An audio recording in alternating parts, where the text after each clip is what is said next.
Hörmətli müəllimlər, əziz məktəb yoldaşlarım və radio dalğalarımızın sadiq dinləyiciləri.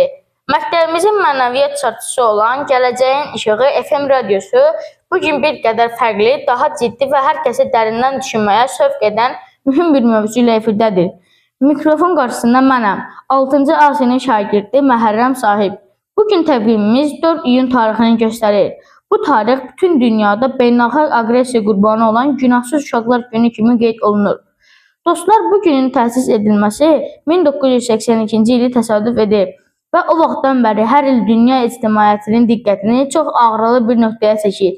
Bu tarixin əsas məqsədi bütün dünyada müharibələr, silahlı münaqişələr, terror hadisələri, həmçinin fiziki və mənəvi aqressiya nəticəsində əziyyət çəkən, uşaqlığı əlindən alınan minlərlə günahsız körpənin ağrılarını bir daha xatırlatmaqdır.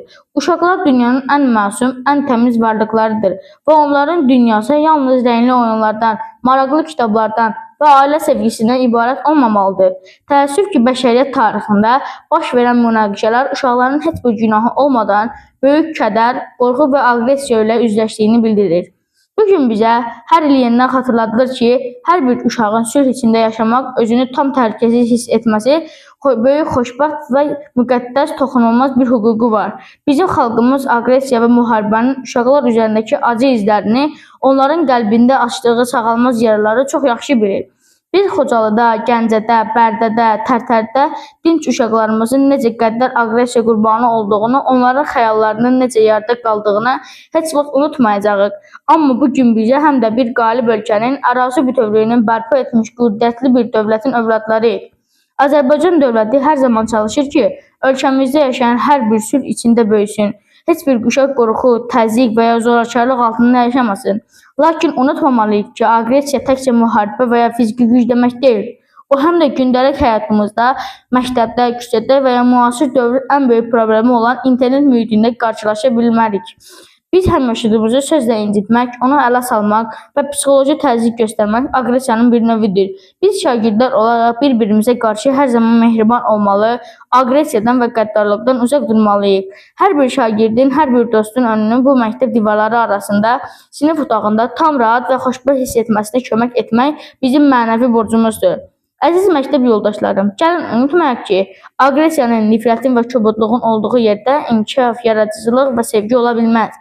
Biz gələcəyin böyükləri, sabahın ziyalıları olaraq elə bir cəmiyyət qurmalıyıq ki, orada güclü insan zəif incitməsin, hər kəsin fikrinə, şəxsiyyətinə hörmətlə yanaşılsın.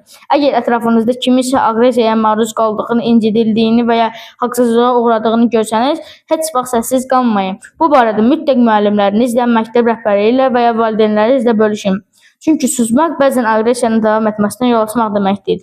Biz birlikdə daha güclüyük və öz səmimiyyətimizlə bütün mənfi halların qarşısını ala bilərik. Dostlar, uşaqların üzündəki təmiz təbəssüm dünyanın ən böyük sərvəti və ən gözəl mənzərəsidir. Gəlin o təbəssümü birgə qoruyaq. Arzu edir ki, nəinki doğma Azərbaycanda, dünyanın heç bir nöqtəsində, nə Fələstində, nə də Ukraynada, nə də başqa bir uzaq ölkədə uşaqlar heç vaxt aqressiya görməsinlər. Müharibənin soyuq üzü ilə qarşılaşmasınlar. Qoy bütün dünya uşaqların səması həmişə aydın, gündüzləri günəşli, yuxuları isə şirin və sakit olsun. Dəyərli dinləyicilər, bu kədərli, lakin hər birimiz üçün çox mühüm olan mövzuya həsr olunmuş radio proqramımızın sonuna gəldik. Sizinlə mən idim, 6-cı A sinif şagirdi Məhərrəm Sahib. Gələcəyin İşığı FM radiosu adından hər birinizə sülh dolu, mehriban, qalxkeş və hər cür aqressiyadan uzaq bir həyat arzulayıram.